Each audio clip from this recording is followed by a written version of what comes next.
Okay, ladies and gentlemen, I'd like to call the meeting to order, please. Ms. Coakley, would you call the roll? Mr. Green. Here.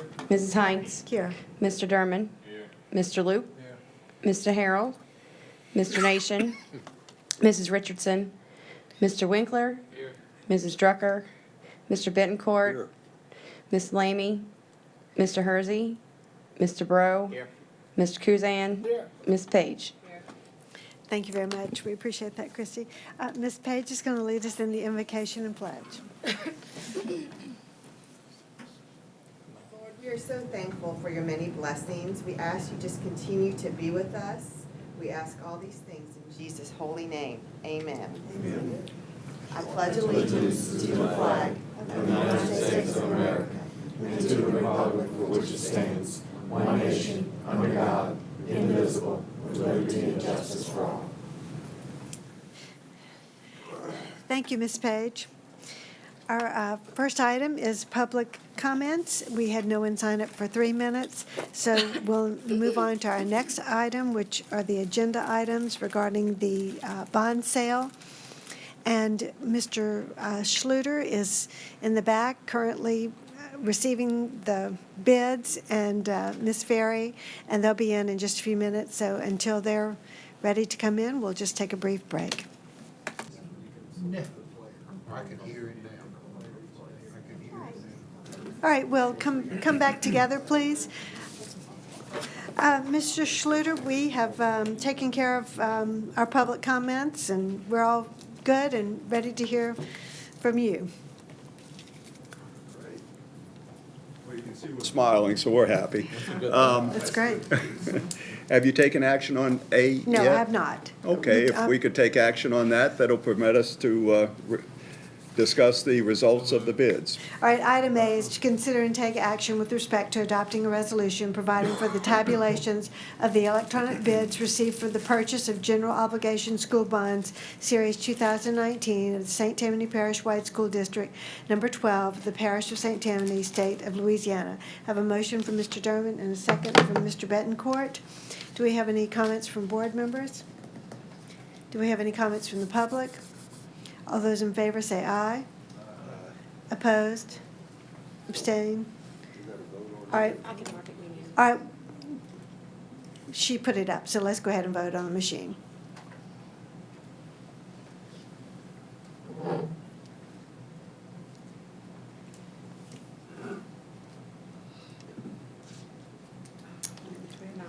All right, we have 9 yeas. Great.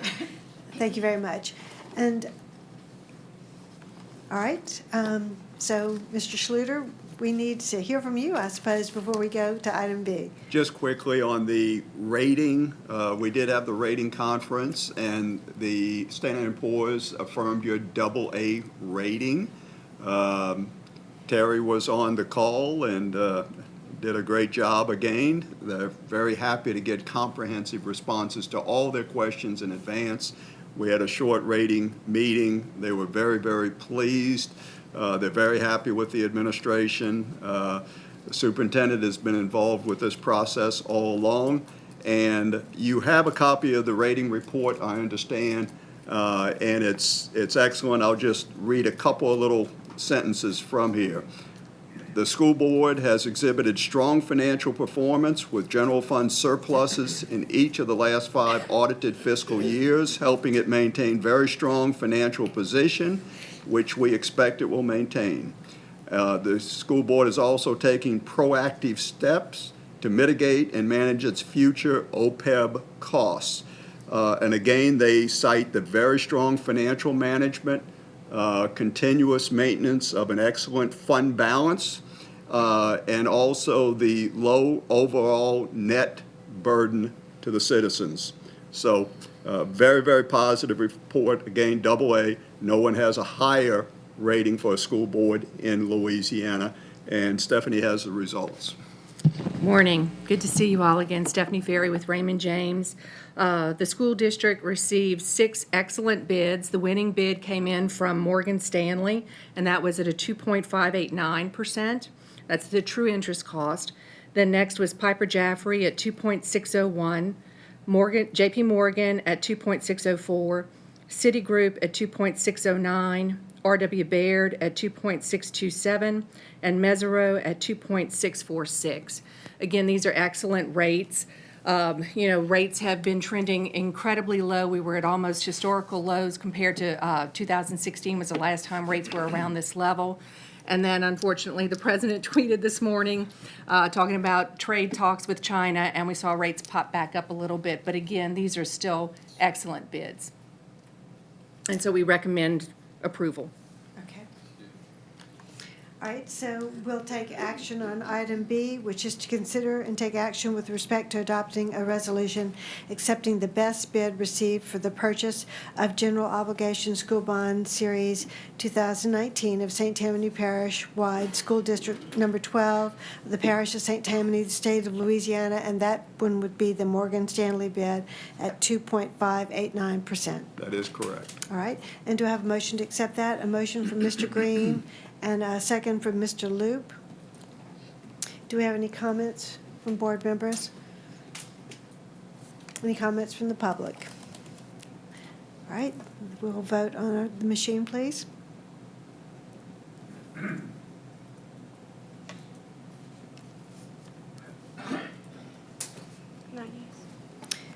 All right, we have 9 yeas on that vote. So now we'll go on to item C, which is to consider and take action with respect to adopting a resolution authorizing the incurring of debt and issuance of general obligation school bonds, Series 2019 of St. Tammany Parish-wide School District Number 12 of the Parish of St. Tammany, State of Louisiana, and providing for other matters in connection therewith.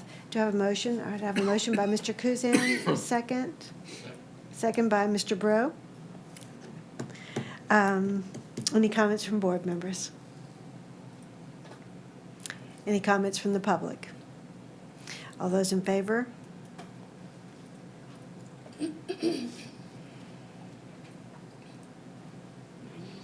We have 9 yeas. All right, Mr. Schluter, I want to say thank you very much for your help with this, and Ms. Ferry, we appreciate your efficiency and getting all this together for us and helping us through the process. Terry, you too, and Trey, of course, and we know you're in on the conversation, and we thank you for that. Do you have any further comments, Mr. Schluter? We will deliver the bond issue on July 25th. The funds will be in the bank, available for projects. And again, thank you. It's very easy to sell these bonds at a very attractive rate when you maintain the bond rating that you do, and when you handle your financial affairs in the fashion that you do, and it's recognized by the investing public and very importantly by Standard & Poor's in giving you a good rating and an excellent write-up. Their credit report is extraordinarily strong. Thank you. Appreciate it. That's wonderful news. Thank you. Mr. Derman? Grant, just, I know this is a 35 million issue, and then with all the other projects that we have coming on, y'all mentioned about the trend of the interest rates going up, but what is the timelines between us getting some of the other funding in place and taking advantage of the lower interest rates before they could possibly work up? I know that the next sale is scheduled for next year. For the moment, it really is day-to-day almost. Rates have trended downward. If you look at probability for Fed rate movement, when we last visited with the school board in May, the probability of a rate cut for this meeting today was around 9%. As of today, it's 30. For a rate cut at the July meeting, the expectation was almost, negligible. Now that's up to in the neighborhood of 60%. So again, the expectation, at least as of today, was that we're going to see rate cuts. Now that's, Fed rate. Where municipals go relative to that depends to some extent. Investors will only go so low in the municipal market. We're not back at historically low levels yet, but we're pretty close to those historically low levels, which were more in the 2016 timeframe, 2015-16. So, I think that there is some time there, and it's something to watch. You can certainly accelerate it from, the schedule that you have planned to the extent that, administration and bond counsel are comfortable with the expenditure of those monies. We had prior to the election, we had anticipated 35 million per year until the authorization is used up. And that was based upon general expectations on how quickly the school board could spend the money, which is at the high range of the ability to spend the money within the legally required time frame. Federal tax law requires that when we deliver these bonds on July 25th, we have to have a reasonable expectation that you'll be able to spend substantially all of the proceeds of the bond issues within 3 years from that date. So basically, for the first issue, we wanted to get out as quickly as possible, and I think this is the first bond sale from the last election for any of the bond issues that were approved by voters. So we wanted to get it out very, very quickly because where interest rates are right now, and it turned out extremely well. But there are some limitations how quickly you can go to the next series because, again, we have to stay within those spending limitations under federal tax law. So, again, I know you move expeditiously with your projects. It's a continuing process, looking at how quickly you can spend this money and what the market is according to the financial advisor, and then we'll jump in as quickly as we can with the next series of bonds. Tentatively, we have this scheduled for after the first of the year.